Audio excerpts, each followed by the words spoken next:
Quality study अकॅडमीच्या या YouTube चॅनलवर तुमच्या सर्वांचे स्वागत आहे. आजच्या व्हिडिओमध्ये आपण राज्यसेवा MPSC पूर्व परीक्षा 2025 जे 9/11/2025 जो क्वेश्चन पेपर आहे म्हणजे अर्थव्यवस्था इकॉनॉमिक्सचे आपण संभाव्य उत्तर आजच्या व्हिडिओमध्ये आपण पाहू. याआधी आपण चालू घडामोडी व पॉलिटी म्हणजे राज्यघटना याचे आपण संभाव्य उत्तर आपल्या चॅनलवर अपलोड केले आहेत, तुम्ही पाहू शकता. आता आपण व्हिडिओची सुरुवात करूया. हा ग्रुप संच C आहे. तर इथे आपण इकॉनॉमिक्सचे प्रश्न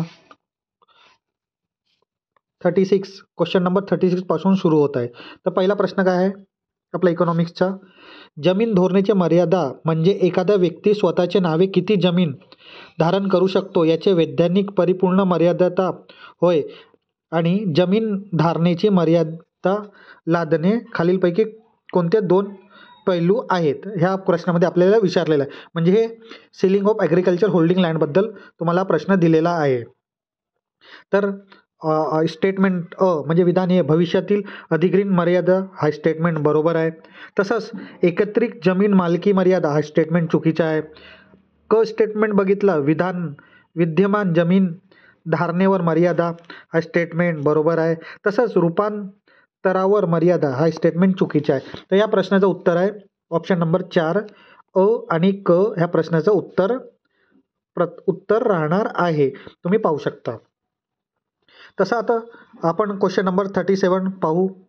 क्वेश्चन नंबर 37 कशाबद्दल आहे, लिंगधारित मानव विकास निर्देशांक हा आरोग्य, शिक्षण, सबलीकरण आणि श्रम बाजार यांचे संयुक्त निर्देशांक आहे.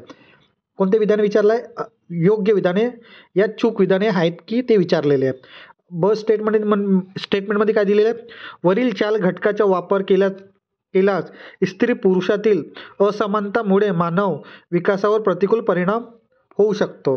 तर या स्टेटमेंटमध्ये जो ए विधानमध्ये दिलेलं आहे, विधानमध्ये दिलेलं आहे आरोग्य, शिक्षण आणि सबलीकरण हे श्रम बाजार हे लिंग आधारित मानव विकास निर्देशांकामध्ये नाही तर जेंडर इनइक्वॅलिटी इंडेक्समध्ये असतो. कशामध्ये, जेंडर इनइक्वॅलिटी इंडेक्समध्ये असतो. तर या प्रश्नाचं उत्तर आहे ऑप्शन नंबर 2 फक्त ब बरोबर आहे. कारण की मध्ये दिलेले दिलेले पॉईंट ते कशामध्ये आहे, जेंडर इनइक्वॅलिटी इंडेक्समध्ये आहे. तर पुढला प्रश्न आपण पाहूया. प्रश्न क्रमांक 38 काय दिले आहे. 38 प्रश्नामध्ये 26 जून 1975 रोजी जाहीर केलेले 20 कलमी कार्यक्रम कशाबद्दल, 20 कलमी कार्यक्रमाचा मुख्य हेतू पुढीलपैकी कोणता होता. काय दिलेलं आहे, विधानमध्ये राहणीमानाचा दर्जा सुधारवणे हा स्टेटमेंट बरोबर आहे. आणि स्टेटमेंट ब काय दिलेलं आहे, दारिद्र्य रेषाखाली लोकांच्या सहाय्य करणे म्हणजे दारिद्र्य निर्मूलन, हे दोघे स्टेटमेंट बरोबर आहे. तर या प्रश्नाचं उत्तर काय राहणार आहे, क्वेश्चन 38चं राहणार आहे ऑप्शन नंबर 3 बरोबर उत्तर राहणार आहे. आता आपण पुढला प्रश्न बघू. प्रश्न क्रमांक 39 मध्ये काय विचारलेलं आहे, अन्न सुरक्षा विधेयक 2013च्या संदर्भात खालीलपैकी योग्य विधाने ओळखा. कशाबद्दल, अन्न सुरक्षा विधेयक 2013 बद्दल. तर या प्रश्नामध्ये आपण पाहू स्टेटमेंट काय दिलेलं आहे प्रश्नामध्ये, हे विधेयक शहरी भागातील 50 आणि ग्रामीण भागातील 75% लोकसंख्येला अन्न सुरक्षेचा लाभ उपलब्ध करून देते हा स्टेटमेंट बरोबर आहे. तसंच ब स्टेटमेंट काय दिलेलं आहे, लाभार्थ्यांना दरमहा प्रति 3 प्रमाणे तांदूळ आणि प्रति किलो 1 प्रमाणे भरड धान्य व प्रति किलो 2 प्रमाणे गहू उपलब्ध होणार आहे. तर दोघेही स्टेटमेंट बरोबर आहेत. तर या प्रश्नाचं उत्तर काय राहणार आहे, ऑप्शन नंबर 1 आणि ब दोनही बरोबर. आता आपण पाहू क्वेश्चन नंबर 40 मध्ये काय विचारलं आहे, शाश्वत विकास ही संकल्पना डॅशमध्ये सादर केलेल्या जागतिक संवर्धन धोरणात प्रथम प्रचलित झाली म्हणजे केव्हा झालेली आहे. पहिला ऑप्शन आहे आपला 1980, दुसरा ऑप्शन आहे 1987, तिसरा ऑप्शन आहे 1990 आणि चौथा ऑप्शन आहे 1992. तर या प्रश्नाचं उत्तर काय राहणार आहे, ऑप्शन नंबर ए 1980 या प्रश्नाचं उत्तर राहणार आहे. आता आपण पुढला प्रश्न पाहू. नेक्स्ट प्रश्न जो 41 नंबरचा आहे, 2020 मध्ये जाहीर करण्यात आलेले शाश्वत विकास लक्ष्य निर्देशांकात भारत कोणत्या स्थानावर आहे, हे 2020चे विचारलेलं आहे. हा खूप जुना टाईपचा प्रश्न झाला पण राज्यसेवामध्ये विचारलेला आहे. तर या प्रश्नाचं उत्तर आहे ऑप्शन नंबर 1 117व्या स्थानावर आहे. आता आपण क्वेश्चन नंबर 42 पाहूया. फक्त उत्पादनात होणारी वाढ म्हणजे आर्थिक वृद्धी होय, हे विधान कोणी केले आहे? तुम्ही जर राज्यसेवेचा पेपर बघितला तर खूप सारे स्टेटमेंट आधारित प्रश्न असतात काही. तर ह्या आपण राज्यसेवामध्ये स्टेटमेंट कोणी दिलेलं आहे हे विचारलं आहे. तर प्रोफेसर किंडलबर्ग यांनी हा स्टेटमेंट दिलेला आहे. तर ऑप्शन नंबर 2 हा तुमचा करेक्ट उत्तर राहणार आहे. आता पुढला प्रश्न आपण बघूया. प्रश्न क्रमांक 43 मध्ये काय विचारलेलं आहे? भारतीय अर्थव्यवस्थेबाबील खालील विधानाचे विचार घेऊन योग्य पर्याय निवडा आणि 2 स्टेटमेंट दिलेले आहे. तर पहिला स्टेटमेंट काय आहे? स्टेटमेंटमध्ये काय आहे? जागतिकीकरणाकारण भारतीय अर्थव्यवस्थेत बदल लक्षात घेतात ट्रिकल डाऊन थेअरी भारतीय अर्थव्यवस्थेत तंतोतंत लागू होते. म्हणजे अप पासून डाऊन अप्रोच हे लागू होते. तर हा स्टेटमेंट चुकीचा आहे. कारण की तुम्ही जर बघितला तर आता आपण जे पण नीती आयोगाद्वारे जे आपण अप्रोच करतो ते डाऊन टू अप अप्रोच करतो. म्हणून हा स्टेटमेंट चुकीचा आहे. ट्रिकल डाऊन हे थेअरी आता लागू होत नाही भारतीय अर्थव्यवस्थेला. जर स्टेटमेंट जर बघितला, जागतिकीकरणानंतर विशेषतः 2005 पासून भारताने गाठलेले उच्च विकास दर ट्रिकल डाऊन थेअरी वर प्रश्नचिन्ह उपस्थित करतो. तर हा विधान बरोबर आहे. तर या प्रश्नाचं उत्तर काय राहणार आहे? Option number 2. कारण की एक विधान हा लागू होत नाही भारतीय अर्थव्यवस्थेला, विधान हा लागू होतो. पुढला प्रश्न आपण पाहूया. प्रश्न क्रमांक 44वा. 44व्या प्रश्नामध्ये काय विचारलं आहे? विकसनशील जगामध्ये जवळपास 40% लोकसंख्या 1950 आणि 1960च्या दशकात झालेल्या आर्थिक वृद्धीचा लाभ झाला नाही, हे विधान कोणाचे आहे? तर आपल्याला आणखी विधानाबद्दल दिलेलं आहे की कोणाचं विधान आहे. तर या प्रश्नाचं उत्तर आहे रॉबर्ट मॅकनमारा. या प्रश्नाचं उत्तर आहे ऑप्शन नंबर 1 या प्रश्नाचं उत्तर राहणार आहे. यानंतर आपण पाहूया क्वेश्चन नंबर 45. क्वेश्चन नंबर 45 मध्ये काय विचारलेलं आहे? क्वेश्चन नंबर 45 मध्ये विचारले आहे, राष्ट्रीय हवामान विषयक कृती कार्यक्रमामध्ये खालीलपैकी कोणत्या राष्ट्रीय अभियानाचा समावेश केला नव्हता? म्हणजे कोणाचा समावेश नाही आहे जे आपल्याला ऑप्शनमध्ये दिलेलं आहे. तर पहिला ऑप्शन काय दिलेलं आहे? राष्ट्रीय सौर अभियान याचा समावेश होता. दुसरा ऑप्शन काय दिलेलं आहे? राष्ट्रीय शाश्वत वसतिस्थान अभियान याचा पण समावेश होता. कशामध्ये? राष्ट्रीय हवामान विषयक कृतीमध्ये. ऑप्शन 3 मध्ये काय दिलेलं आहे? राष्ट्रीय जल अभियान याचा पण समावेश होता. पण जो ऑप्शन नंबर 4 आहे त्याचा राष्ट्रीय आरोग्य अभियान याचा समावेश नव्हता. तर मग या प्रश्नाचं उत्तर काय राहणार आहे? करेक्ट आन्सर ऑप्शन नंबर 4 राष्ट्रीय आरोग्य अभियानाचा समावेश नव्हता हे विचारलेलं आहे. यानंतर आपण प्रश्न क्रमांक 46 पाहू. 46 मध्ये काय विचारलेलं आहे?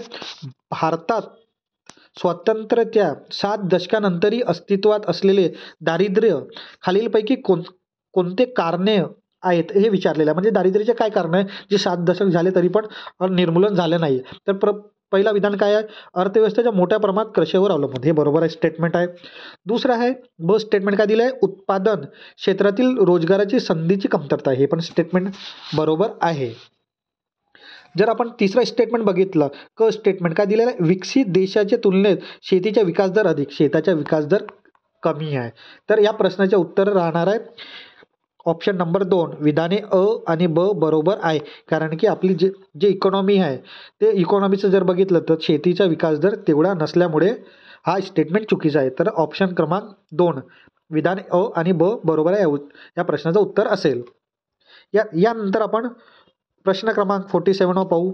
एकात्मिक बाल विकास सेवा काय योजनाबद्दल विचारलेलं आहे. तर प्रश्नामध्ये काय विचारलं आहे?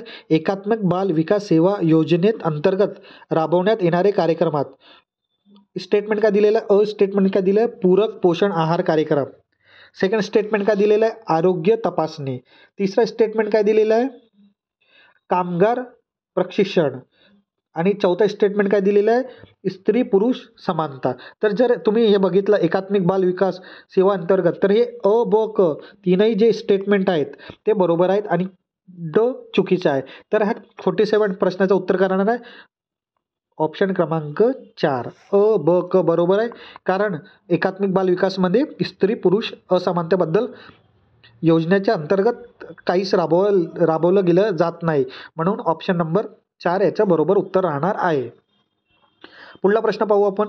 पुढला प्रश्न काय विचारला 2011ची जनगणना विचारलेली आहे. 2011च्या जनगणनेनुसार सन 2011मध्ये देशातील एकूण शहरी लोकसंख्यापैकी 13% लोकसंख्या खालीलपैकी कोणत्या शहरात आहे? तुम्ही जर बघितला तर मुंबईमध्ये, दिल्लीमध्ये आणि कोलकात्यामध्ये 13% लोकसंख्या आहे ह्या प्रश्नाच्या अकॉर्डिंग.